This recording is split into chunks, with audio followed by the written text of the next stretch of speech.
165번째 질문입니다. 해도 30방, 안 해도 30방. 불멸 2권 257페이지 본문입니다. 선사들의 일화를 보면 각고의 노력 끝에 화련대오하는 장면이 나옵니다. 마음의 성품을 밝혔다는 내용입니다. 여기서 이야기하는 마음과 마음의 성품, 그리고 큰 스님께서 법문하시는 정신과 무념, 그리고 우리가 하는 모든 행위는 그것이 수행이건 세속이건 삶이건 막론하고 신구의를 굴리지 않고는 이루어지는 것이 없습니다. 여기서 무아를 체득하기 위해 유아를 가지고 노력을 해야 한다는 모순에 빠집니다. 할 수도 없고 안 할 수도 없는 해도 30방, 안 해도 30방. 여기서 길을 잃었습니다. 답변입니다. 깨달음의 행 258페이지 본문입니다. 마음이란 기억에 의하여 있는 듯 느껴지는 물속의 달을 말하는 것이니 실체가 없고, 몸이란 깨달음에 의해서만 드러나는 허공의 사대를 말하는 것이니 역시 실체가 없다.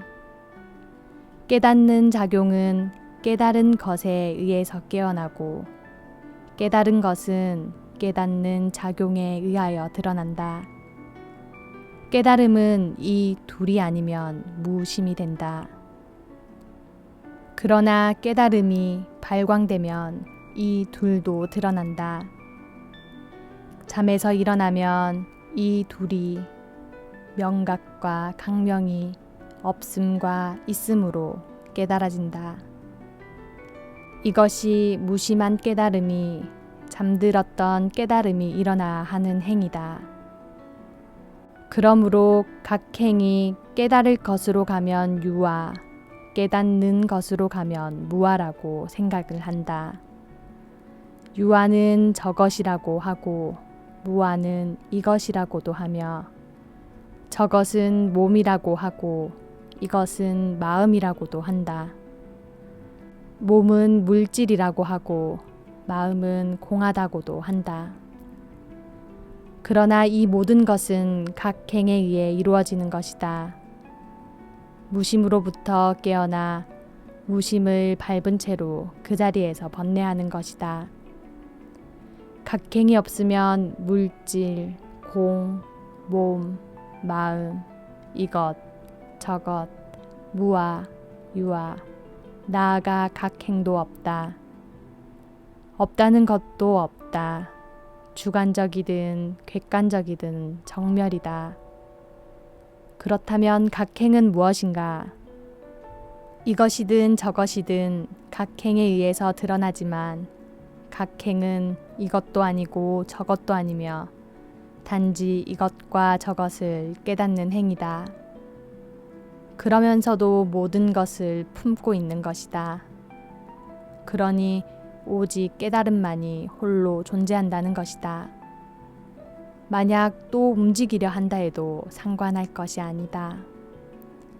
깨달음이란 그렇게 주체도 대상도 그러므로 의미도 없는 스스로 속에서 자타와 의미를 만들어 홀로 노는 일 말고는 하는 일이 없으니, 그리고 깨달음을 제하고 나면 우주도 사라지니, 자타가 사라지면 그 사이를 오가던 30방을 어떻게 할 것인가?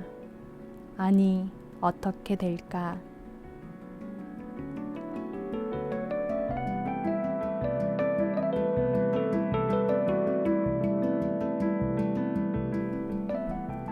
(166번째) 질문입니다. 깨달은 사람은 감정도 느낄 수 없나요? 불멸 2권 261페이지 본문입니다. 모두가 꿈이고 환상이라는 것을 깨달은 사람은 인간으로서 느낄 수 있는 희노애락과 같은 감정을 느낄 수는 없나요? 그렇다면 자칫 모든 것에 무심해지진 않을까요? 답변입니다. 진정한 자유. 262페이지 본문입니다. 희로애락과 생로병사가 꿈이니 이제야 마음껏 즐기며 인간이라는 것도 꿈의 일이므로 인간으로서 깨닫던 유심과 무심도 꿈으로 즐기리라.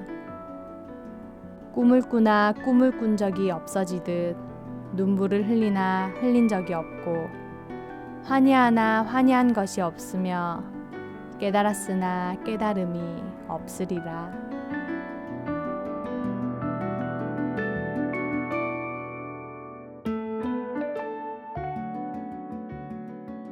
(167번째) 질문입니다.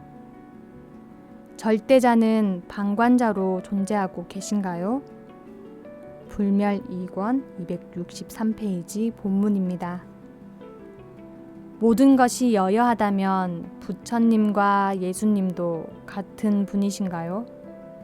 그리고 그분은 지금 방관자로서 존재하고 계신가요?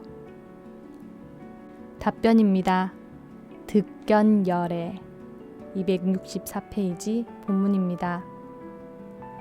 만약 마음을 잊는 것이라고 한다거나 사람이라고 한다면 부처님과 예수님도 있고 같거나 다르기도 할 것이며 방관이나 참견을 한다고도 말할 수 있다. 그러나 마음이란 무엇이든 지어내어 표현할 수 있지만 자기 스스로를 표현할 수 없는 오묘한 것이다. 마치 허공의 바람처럼 환상처럼 지금 바라보이는 모든 형상이 아니고 스스로인 마음이 어리석어 지은 업의 투영임을 깨닫는다면 바로 열애를 보는 것이다. 모두가 스스로 지어낸 꿈을 스스로 바라보면서 진실하다고 생각하고 있었음을 깨닫는다면 위대한 부처를 만나는 것이다. 그리고 곧 하나가 되는 것이다. 불성과 하나가 되는 것이다.